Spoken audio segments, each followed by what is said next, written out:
Hi, guys. Welcome, welcome. Let's see if we can do this in one shot. See if we can get connected. There she is. Hi. Yay. First time. First time. We're professionals now. Third time's a charm. That's what they say, right? I'm making it look easy Oh, only took us since three about times. 3 weeks. That's perfect. I'm awesome. I'm excited. Hi. Hello, hello. And hello, everyone coming on. I can't see, unfortunately, who it is, but hello to I see you everyone. guys. I see who it is. I see Give them a you. shout out. Tell them hello. Jackie, Aaron, Carrie Ann says hello. Molly, Woohoo! Dan. Hey guys. Oh, Denise. can you see it on your phone or on your computer? On my phone. Oh, doesn't show up for me. Okay. Well, anyway, hello everyone. This is What Do We Know with Wen and Wit. This is our weekly installment where we will bring perspective, inspiration, and education about some hot topics, drop some things in the way, and try to meet somewhere in the middle.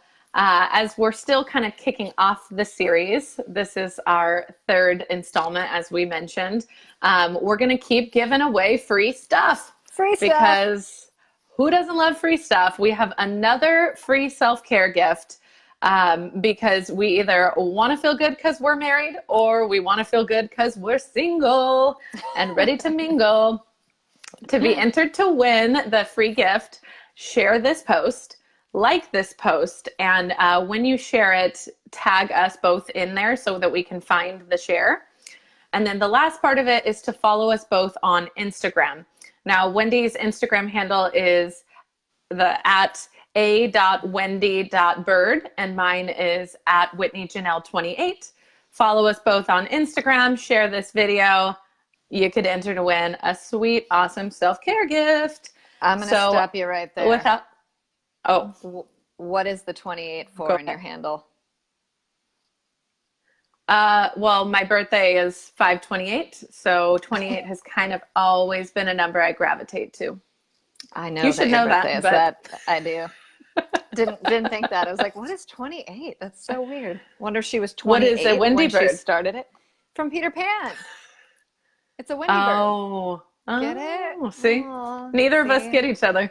How is that not obvious? I don't know. There's a lot of periods in your handle and stuff. It's hard to keep track. That's true. That's so true.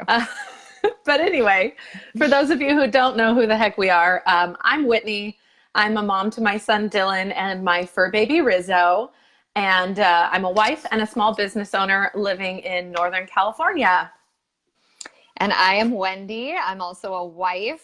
I'm a mom of 3. I have a 7-year-old, a 5-year-old, and a 3-year-old. I'm a business owner, a blogger, an author, a speaker, and I live in Middle Tennessee. So, And as before you go ahead, you interrupted me again. You interrupted me the first time, but I forgot to announce the winner from last week. Oh, good call. Yeah. The last week's self-care winner is Mariah Provost. Is that how you say it? It's a beautiful last name. Provost. You are our winner, Mariah. So go ahead and send one of us an email or a message with your mailing address so we can send you your free gift. And this promotion is not endorsed by Facebook or Instagram. So, sorry, disclaimer. Back on you, Wen. You guys, we so appreciate any likes, shares, comments so much because we're definitely trying to be famous. So if you could please share and make us famous, that would be great. Yep. I'm kind of kidding. So in case only this halfway. is your first time, you don't know why we're here. We're in a joyful mood today. We are here because we want to create something of our very own. We want to just do something that's a little bit different. I know going live on Facebook is not the most different thing, but We're hoping to go live on Facebook to impact you guys. And I'm a big proponent that if you can make a difference, then you must, and we can, so we must. And that's why we're here. And we hope that you'll join with us and make it a part of your week every Wednesday at 1:30 Pacific, 3:30 Central.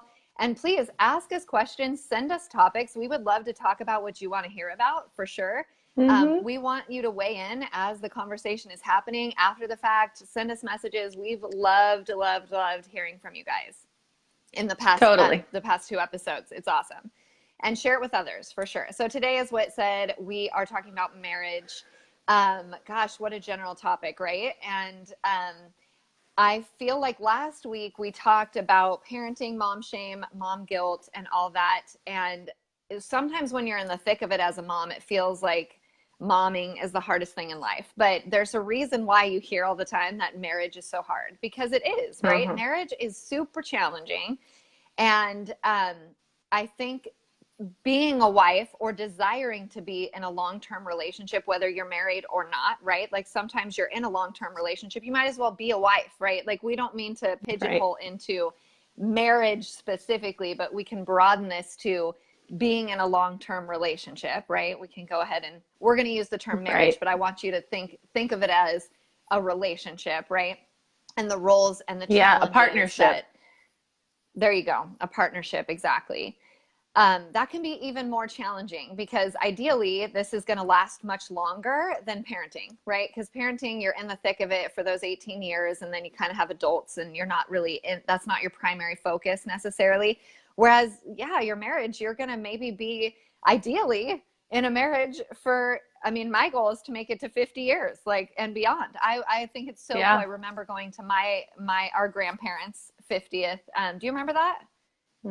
At Brian's? Oh yeah. Oh, totally. I wore it left an impression.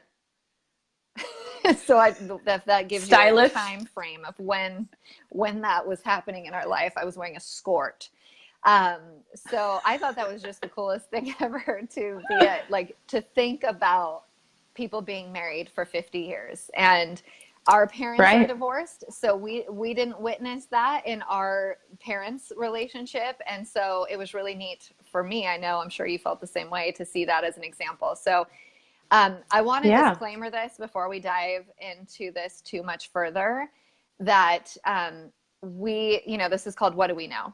Right. And I just want to say, we don't know a whole lot. We don't know a whole lot about this because we are not experts by any stretch. We do desire to know more about how to make an awesome marriage and stay in an awesome marriage and all those things. So that's why we're having this conversation. We do not pretend to be experts. So I have been married for 11 years next month. What about you, Whit? I'm about 2.5. I'll be 3 in August. So still kind of new, but it's funny you bring up that 50-year thing, because my in-laws are celebrating 50 years this year. And that is a huge accomplishment. And I've been talking to them, in preparation for this week's topic. I've been kind of picking their brain about, their struggles, their hardships, the things that, they flourished in, and they're just each other's best friends. And it's so sweet and so refreshing to see. So cute. Yeah. And that's cool. And you're right. We don't know a whole lot, but we do feel both pretty content in our marriages. So that allows us to reflect and see the things that have worked and the things that we've struggled with, that we've overcome. And not to sound cheesy, but I was looking at some stuff for this marriage topic. And is there anything more romantic than The Notebook? Come on. My girl side comes out. There's movie not. And that book. And I loved this quote, as cheesy as it is, because it really sums up what marriage is for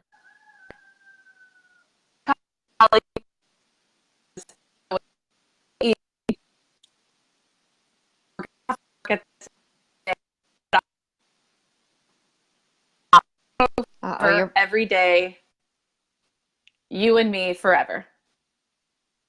You see me?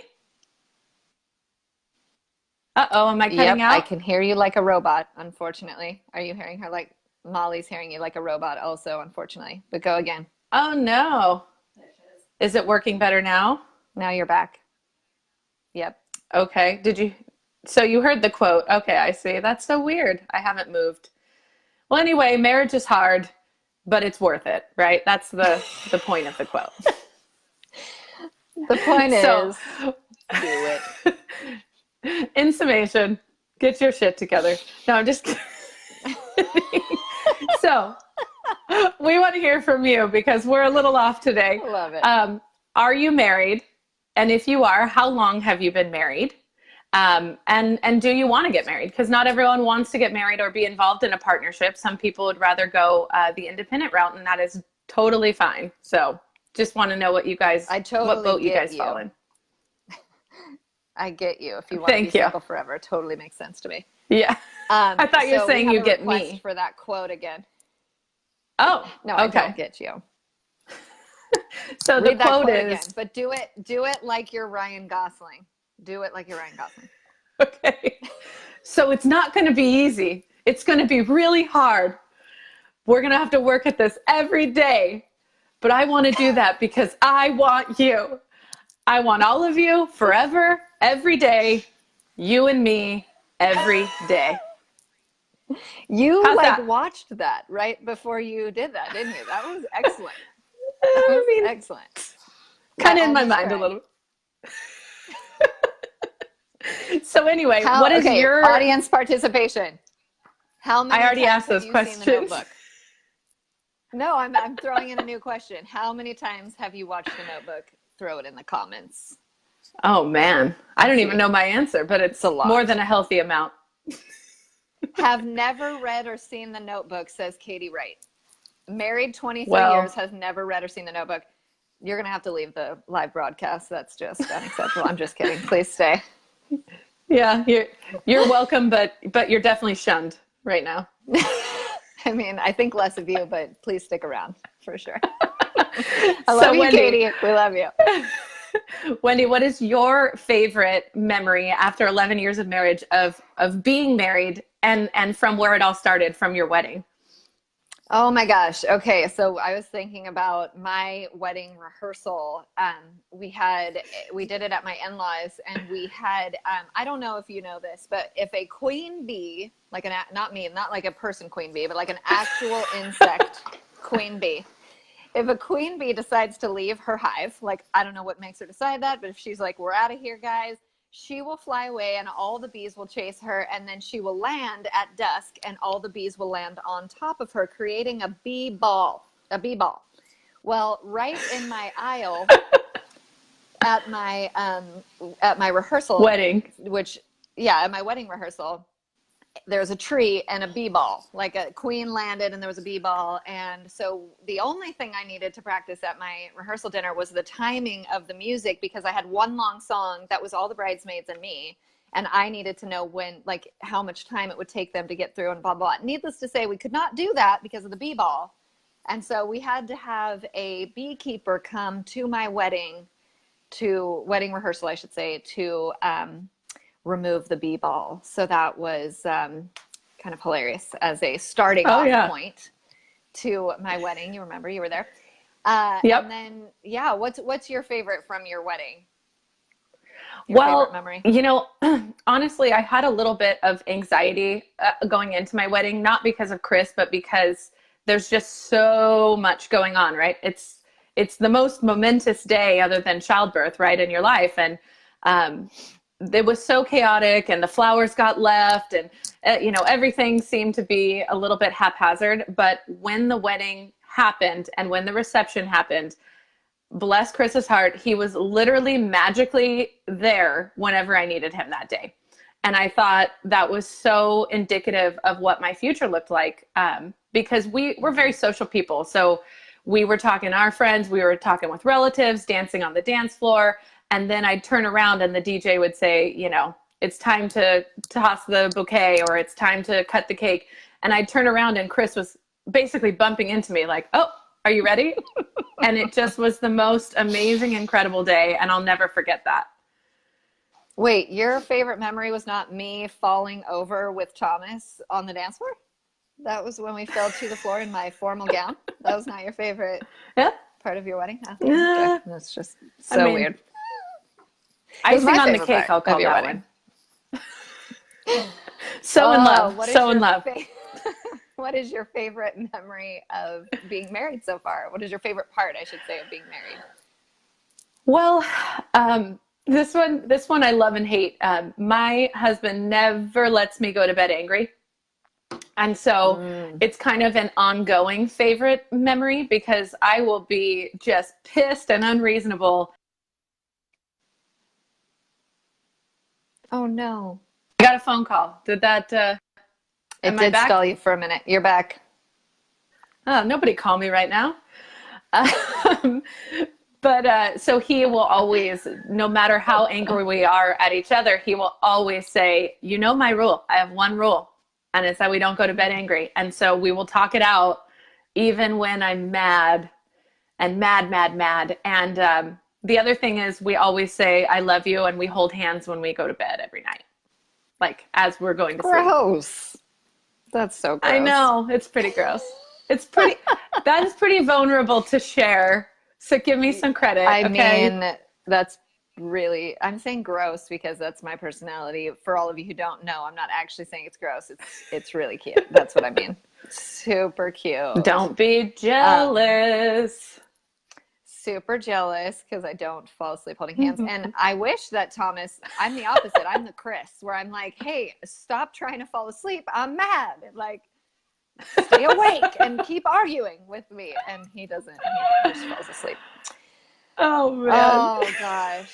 I would say my favorite part of being married is actually probably being a parent. And I mean, there's a lot of times now that our kids are a little older where we'll just stop and look at each other and be like, those humans like weren't here and now they're here. Like we made humans. Yeah. Like that's so crazy, you know? And it's just like really neat to have your relationship deepened through your kids. Cause I know that sometimes it can work the opposite, and it most certainly can work the opposite with us too. Kids has, you know, that is a hard part of marriage if you do have kids. So for sure, it's sweet and extra lovely when that ends up being a part of our marriage that joins us, because it can definitely separate us for sure. Are you guys finding this entertaining? If you are, someone said please they could watch us forever. I like. Oh, Elizabeth. good. Well, she said she could watch us forever. That is very high praise, and we love to hear that. What? Katie says Katie's trying to forget that I fell down on the dance floor. She's trying to erase that from her memory. Well, if you guys are finding this entertaining, just as a reminder, please give us a like, pound that heart button, share the post. We really want to know that, you know, we're not wasting your time. We're sure having a good time. So we are happy that you're all here. I just wanted to throw that out there. For sure. So Wendy, what would you say is the hardest part of marriage? Gosh, the way that I describe it is when you're not on the same page and you're not even in the same book. And I feel like there's times where I'm like one day, and even like in the morning, we're totally jiving, and then all of a sudden, whatever happens, where it's like we're not even in like where are you? Like we're just completely not jiving, like so not on the same page. Like we cannot seem to come back together in a conversation. And I feel like that happens so often, you know, like that is just such a common, regular stumbling block that it starts to cause resentment, because you don't always want to, or you don't have the time to, like, why are we not on the same page? Let's unpack this and figure, you know, try to communicate and blah, blah, blah. And sometimes it just fosters resentment. I know it does for me, where I'm like, you know, you start to do things like, you always do this, or you never do this, and these like very general sweeping things, where I'm like, I hate it when I hear myself say stuff like that, because I'm like, I know you don't always do anything, or, you know, that's lame, but it comes from feeling frustrated with that lack of rhythm, you know, in your marriage. What about for you? And well, I feel like compromise is something that I struggle with. I'm very stubborn, as you might have known. Maybe you know me. So with the whole going to bed angry, with the whole, you know, I'm right and that's the end of it, I have to let go of that. And I have to let go of the control of every situation. But every time I do let go of the control, I'm met with full support from my spouse. So the compromising part isn't a deal breaker, and it doesn't mean I have to get rid of like the essence of me and the things that make me who I am. But sometimes you just have to kind of meet in the middle, like we're doing, but with your partner, because you know, that compromise is really, really important. So I struggle with that, but it's so important. I think it comes from a mutual respect, right? I mean, just having the respect for your spouse, but also feeling that respect back, right? That's where respect is such a tricky thing. That's like another stumbling block of feeling respected and being respectful, right? Is the jive, right? That's where the arguments are coming from, is you're being disrespectful. And so you're getting defensive. And, you know, like if you come from a place of mutual respect, you can compromise easier because you don't feel vulnerable in that. You feel like you're being met in the middle with that. So that's cool. Right. So tools, right? We came up with kind of a list of some tools or things that, I guess, things we've felt, you know, have found helpful in our relationship that we wanted to throw around. And we'd love to, again, throw some comments up. Tell us what so you can't see the comments, Whit? I can on my desktop that's over here. You might see me like looking over this direction. Okay. I can see them on my computer, but not, unfortunately, not on my phone. Okay. Well, that's I don't know. I can see them. Yeah. But yeah, we would love to hear what tips. Yep. Tippity top. You go ahead. You go. No, you go. No, you, okay. Communication, we already talked about that. Communication is like the cornerstone, I feel like, of a good relationship. Not even marriage, but even friendship. Like communication is so key. And we talked about that last week, about the shame thing and how I had gotten into it with a friend. She had said something hurtful. And instead of me reacting, I had to take a minute and communicate, hey, that was kind of hurtful, what you said. And I'm sure you didn't mean to be hurtful. And I have the hardest time doing this in my marriage, of saying, hey, I don't think you meant to be hurtful, but that was hurtful. Usually I'm like, screw you, you know, like, yeah, like I'm not communicating that I'm being hurt. I'm getting defensive, or, you know, Whit, your earrings are hitting your mic, says Kat. Oh, just so weird. You know. I'll stop moving my head. Thank you. Yeah, don't, just keep your head straight. So yeah, coming into it with trust, and you know, you have to be able to not get into that reactive mode. I think of that all the time. That's kind of always my prayer for myself for the day. It's like, don't react, respond, right? Like, don't just react. Take a minute and respond as much as you can. I struggle with that. But communication, and what's one for you, Whit? Well, I think you have to trust each other. I mean, you have to trust fully and wholeheartedly in the other person, because if you don't trust them, if you think they're up to something, if you think they're not genuinely in this with you, then you're never going to be on the same page. You know, you're always going to have that resentment underlying. So the trust and the communication of that trust, so you feel secure in your marriage or your relationship, is absolutely huge. So that's part of it, and encouraging each other, you know, like being championing each other's goals and dreams and hopes, and standing, you know, alongside them unwaveringly. Sorry, did I shake my head too much? That's tricky. Nope, you're good. Keep going. So, you wrote other a Brené ones. Brown quote down. Yes, I did, because who doesn't love my girl Brené?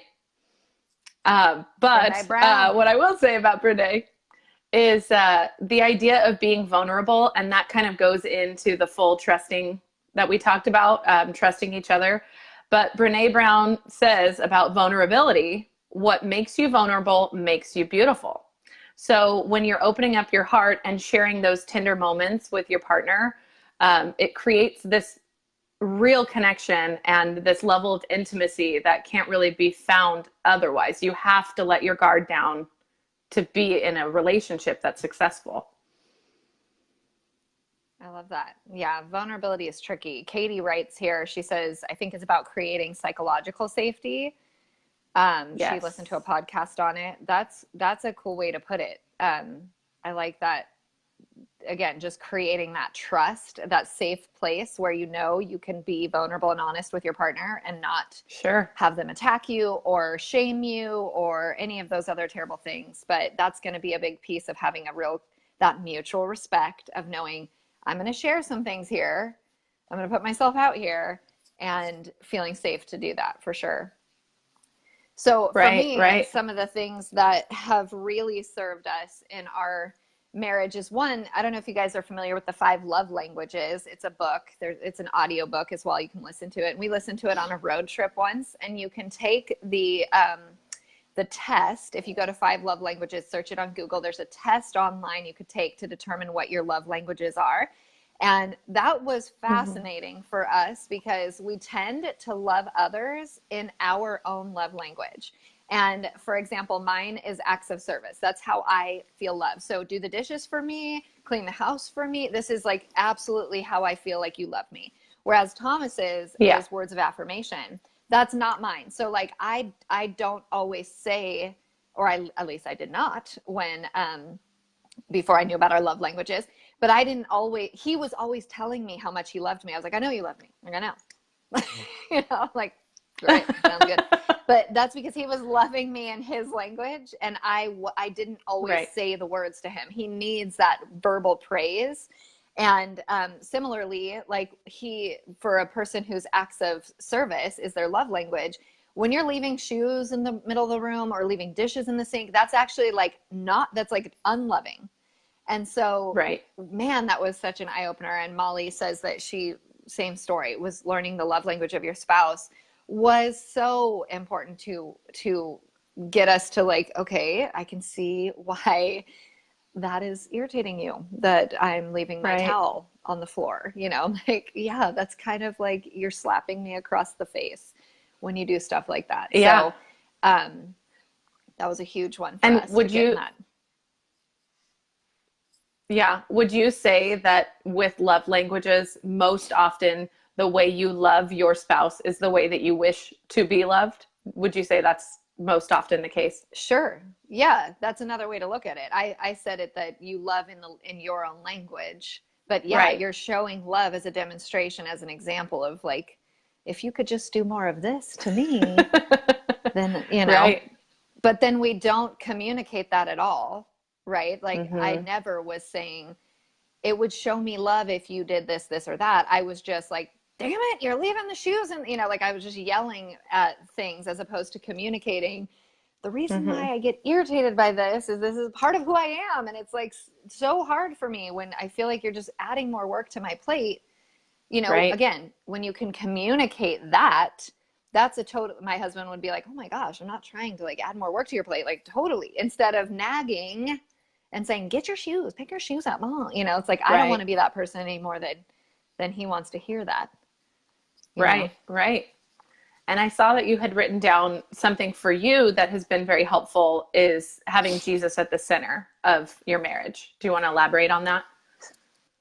Yeah. So, I mean, I know this is not everybody's cup of tea, and I can see it from both sides because I was an atheist for a very long time. I actually came into my marriage as a non-believer, and my husband is a Christian, and that was a separating point for us. But when I was, you know, kind of exploring what that would look like and what his faith was after we were married, I remember talking to a group of women about marriage, and they said something that stuck with me so much, and I have thought of it often after that, is two fallible humans clinging to each other will always fall apart. Like you cannot cling to another person who's imperfect, right?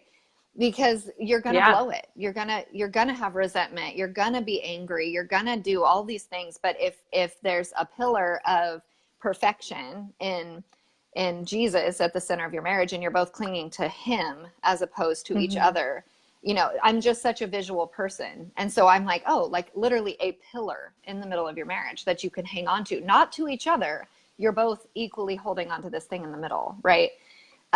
So that was a big piece for me, and just flipping that switch and knowing where to go when we were in trouble.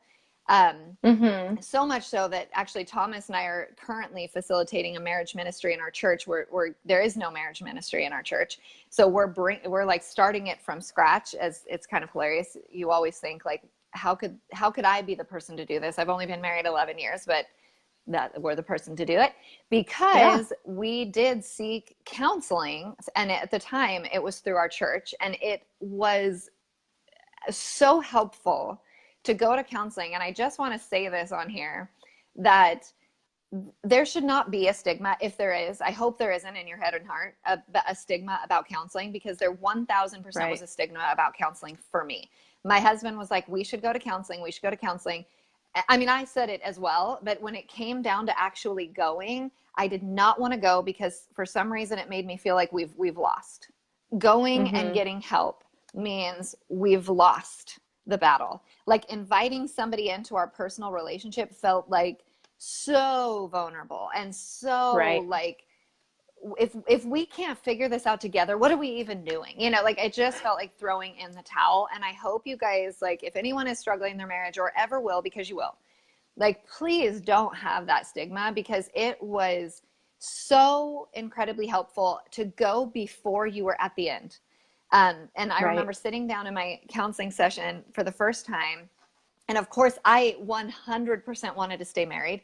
And Thomas 100% wanted to stay married. It was not, you know, we weren't in counseling because, you know, someone had cheated or that there was this irreparable thing. And she said, like, she kind of asked, okay, do you want to stay married? Do you want to stay married? And we both were like, absolutely. And she's like, okay, you're ahead of most people that ever sit in front of me. Most people do not seek counseling until they don't even want to be married anymore. It's like a box checking situation. And don't let counseling be a box check. Like, go to counseling, seek help, get tools, because you are. I mean, like, especially if you're not a believer, you know, like if you don't have that pillar to hang on to in the middle, counseling can be that pillar to hang on to in the middle. The other person, the non-biased person that you can go, I'm going to tell my honest truth to this person, and you get to listen. And then you get to tell your honest truth to this person, and I get to listen. And I was not going to be mean to him in front of this person. I was not going to say things that weren't my true heart in front of this person. Whereas at home, I'm guilty of saying things that are mean to be mean. Like, I'll say it. Sometimes I do that. I don't like that about me.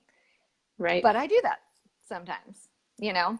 So counseling was a huge, huge part of it for us. Just getting those tools, just having a safe place. Again, the psychological safety, a safe place to speak what you needed to say, and without him being able to interrupt, or vice versa, where you get to get your whole thought out.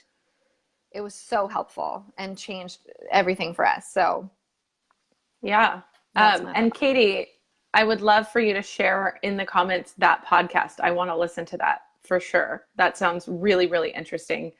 I don't want to go on too much longer, but a few things that I saw that I thought were, that I thought were really important is dating your spouse, because sometimes with kids and work and busy, you forget to connect regularly with your spouse. And then there's a divide, a wedge, whether you admit it or not, where maybe you're getting along, you're doing fine, but there's not that overwhelming connection that you have. And I know both of us are pretty good about that. My son makes it hard to go on dates all the time.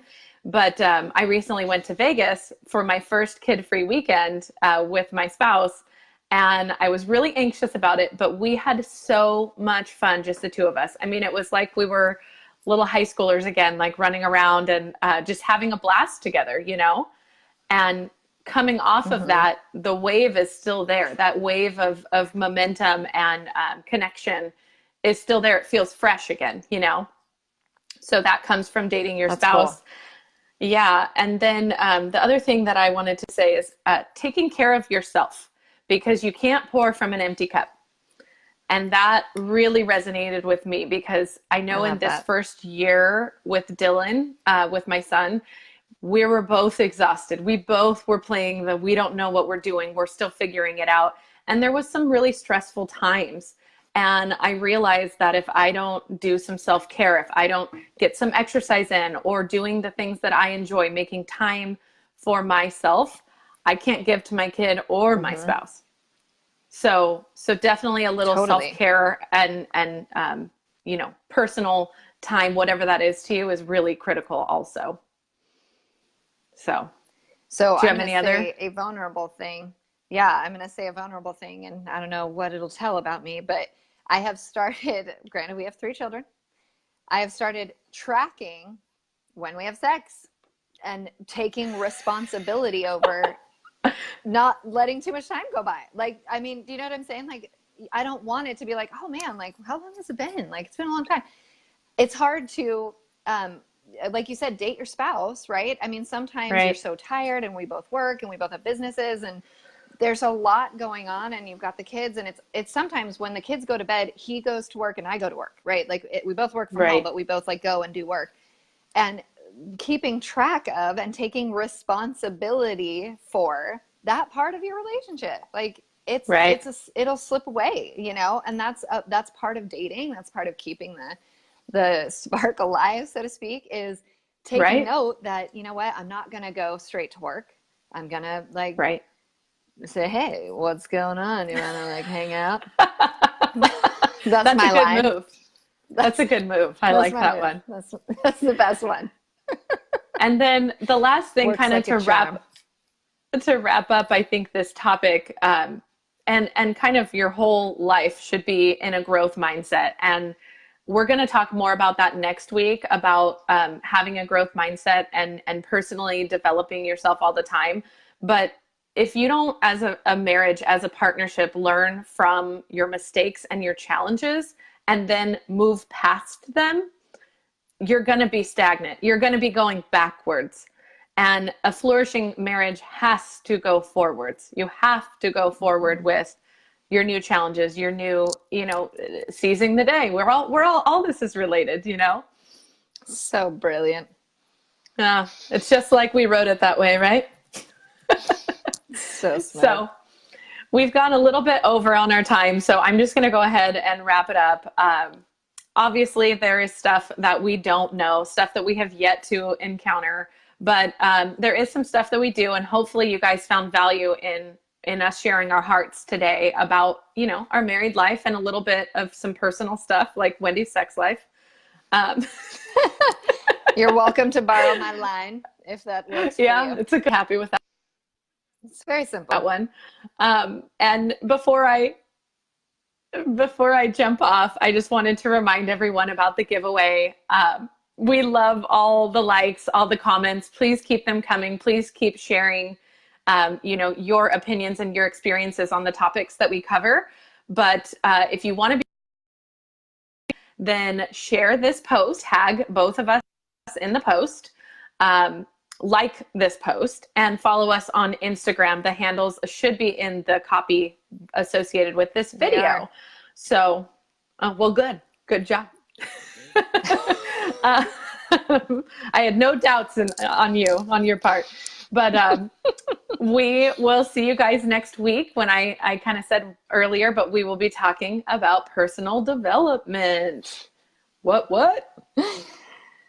Love it. So that's it. All right, friends. We'll see you next time.